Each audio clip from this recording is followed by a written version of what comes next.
लेकिन वहां क्या हुआ, पुलिस ने तुरंत कार्रवाई की, 11-12 लोगों को पकड़ा। और उनको मारने वाले कौन लोग थे? दलित वर्ग के ज्यादा लोग थे, पिछड़े वर्ग के कुछ लोग थे। इसी प्रकार से सीजेआई पर कोई घटनाक्रम हुई, माननीय प्रधानमंत्री ने उसकी निंदा की, हमारे विधि मंत्री ने निंदा की है, मैंने भी उसकी निंदा की, हमारी पार्टी ने निंदा की है।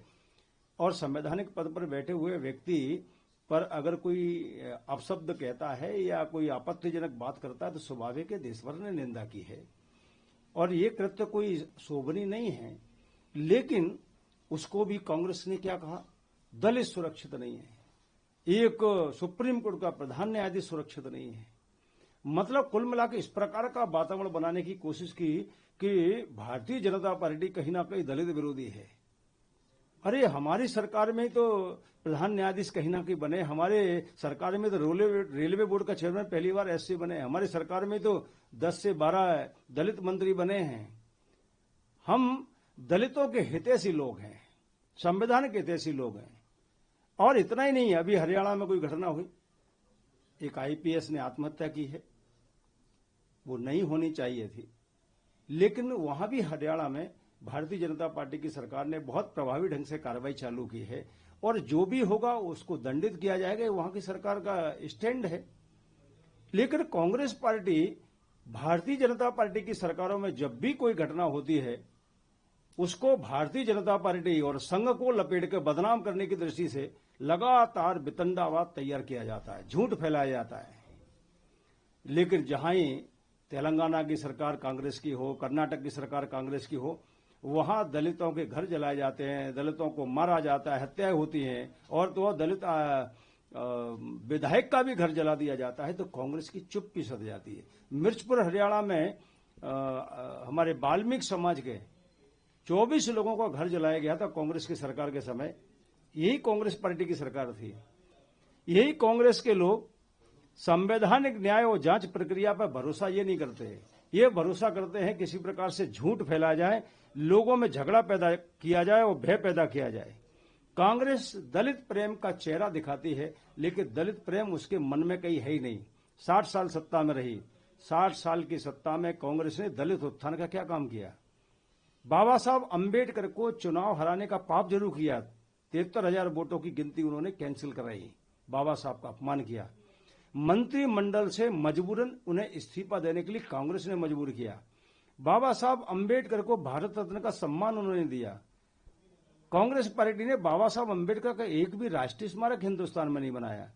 जो दलित उत्थान के काम माननीय नरेंद्र मोदी जी कर रहे हैं, जिसमें 35% दलित आदिवासियों को विकास हो रहा है और दलित आदिवासी जिन्हें अपना महापुरुष मानते हैं, उनके बड़ी बड़ी पुण्यतिथियां, बलिदान दिवस, उनके नाम से रविदास और अंबेडकर के नाम पे बड़े कार्यक्रमों का आयोजन ये कौन कर रहा है? ये कहीं ना कहीं नरेंद्र मोदी जी की सरकार के समय हो रहा है। और इतना ही नहीं हो रहा, बल्कि ये कांग्रेस पार्टी ने पहले चिंता क्यों नहीं की आज तक? क्या 60 साल की सत्ता में और विभिन्न राज्यों में एकमुश्त कांग्रेस सरकार रही, लेकिन दलित उत्थान का कोई काम नहीं किया। और इसलिए हम कह सकते हैं ये कांग्रेस पार्टी, राहुल गांधी, खड़गे जी, उनके प्रवक्ता, ये लगातार दलितों को भड़काकर और कैसे कोई ना कोई एक नया वितंडावाद तैयार हो जाए, झगड़े चालू हो जाए, इस प्रकार की कार्रवाइयां ये कहीं ना कहीं कर रहे हैं जो देश के लिए अच्छी नहीं है। और मुझे तो लगता है कि राहुल गांधी और कांग्रेस पार्टी कहीं ना कहीं विदेशी षड्यंत्रों में भी फंसकर ये कार्रवाइयां कहीं ना कहीं करते हैं और इसलिए वो विदेशों में जाकर भारत के सम्मान के खिलाफ बोलते हैं, भारत के सम्मान के खिलाफ बातें करते हैं। और इसलिए ये कांग्रेस पार्टी दलित हितैषी नहीं है, इसका दलित प्रेम केवल वोट तक सीमित है। भारतीय जनता पार्टी ईमानदारी के साथ माननीय प्रधानमंत्री जी के नेतृत्व में, चाहे प्रदेश हो चाहे देश हो, दलितों का एक तरफ उत्थान हो, वो जिनको महापुरुष मानते हैं उनका सम्मान हो और उनके सम्मान की पूरी रक्षा हो। आप उत्तर प्रदेश देख लीजिए, उत्तर प्रदेश का दलित समाज कहता है कि वास्तव में जब से योगी जी की सरकार आई है तब से हम सुरक्षित महसूस करने लगे। गुंडे जेलों के अंदर है या फिर पुलिस के भय से वो कहीं ना कहीं प्रदेश छोड़ गए हैं।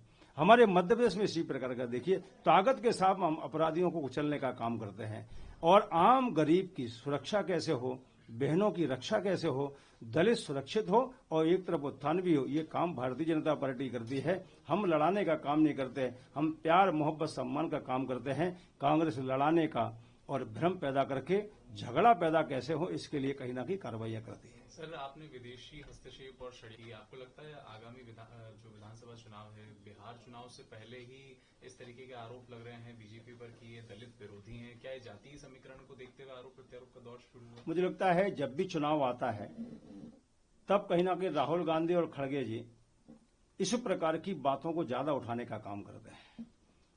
मैं ये बोल रहा हूं कि अभी तक 60 साल कांग्रेस की सत्ता रही है। सीताराम केसरी कांग्रेस के नेता थे, दलित थे। कमरे में बंद करके कितने अपमान किया।